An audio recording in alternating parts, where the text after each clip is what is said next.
which are not free from getting spoiled,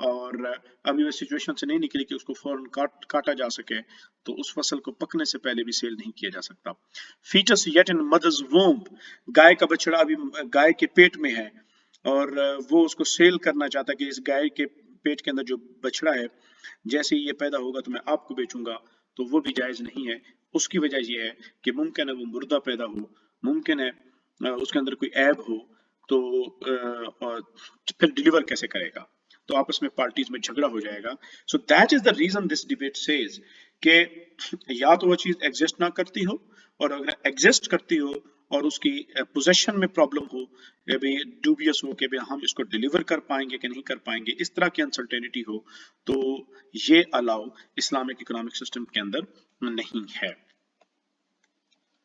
us debate کے بعد normally جو discussion آتی ہے وہ ہے اس حوالے سے کہ whether the commodity which does not exist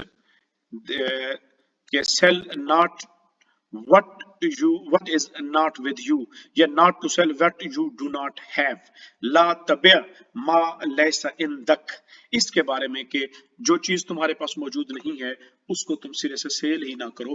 اس بارے میں کیا موقف ہے، اسے ہم کس طرح کر سکتے ہیں، تو اس بارے میں جورسٹ کے مختلف ویوز ہیں. حنفیز are of the view that it means that what does not exist، وہ کہتے ہیں حضور صلی اللہ علیہ وسلم نے جو ارشاد فرمایا کہ what is not with you mean what does not possess exist، جو چیز ایگزسٹ نہیں کرتی اس سے مراد یہ ہے. یہی وجہ ہے کہ نان ایگزسٹنٹ آئٹم کی سیل جو ہے وہ الاؤ نہیں ہے ایکسپٹ سلم اینڈ استثناء، کیونکہ ان دو کی سلم اور استثناء ان دو سے سیلز کی اجازت حضور صلی اللہ علیہ وسلم نے خود دی تھی، اس وجہ سے ان کی جائز ہے. ادروائز جو چیز ایگزسٹ نہیں کرتی اس کو بیچا نہیں جا سکتا. لیکن on the contrary Ibn Qayyim and the Hanbali school normally they say that this hadith mean that you are not allowed to sell what you do not own. It means that they say that what is not with you mean what is not in your ownership. ممکن ہے وہ چیز exist کرتی ہو لیکن وہ تمہاری ownership میں نہ ہو، تو پھر تم اس کو کیسے سیل کرو گے. تو وہ کہتے ہیں کہ اس حدیث کا مطلب یہ ہے کہ جو چیز تمہاری ملکیت میں نہیں ہے تم اسے سیل نہیں کر سکتے. تو اس وجہ سے وہ کہتے ہیں کہ what you do not own you cannot sell it. تو یہ دوسرا موقف ہے، کیونکہ بعض اوقات ایسا بھی ہوتا ہے چیز ایگزسٹ کر رہی ہوتی ہے پھر بھی آپ بیچ نہیں سکتے. تو اس اور وہ کیا ان سی صورت ہے، وہ ہے کہ جب چور چوری کر آتا ہے اور وہ چیز چوری کا مال اس کو بیچنا چاہے، تو اس وجہ سے وہ کہتے ہیں کہ نہیں بھائی آپ اس کو سیل نہیں کر سکتے. کیوں نہیں سیل کر سکتے؟ کیونکہ وہ آپ کی اونرشپ میں نہیں ہے. The third position of some ulama have taken on the interpretation of this hadith is that sale of what is not with you means sale of what is not present and seller is unable to deliver it. So this is the view of Ibn Taymiyyah and Maliki jurist al-Baji. They contend that the emphasis of hadith is on the seller's inability to deliver, which entails risk taking and uncertainty. If the hadith were to be taken on its face value, it would proscribe salam a variety of other sales, but is obviously not intended. So it is quite possible that the seller owns the object and yet is unable to deliver it, or that he possesses the object but does not own it.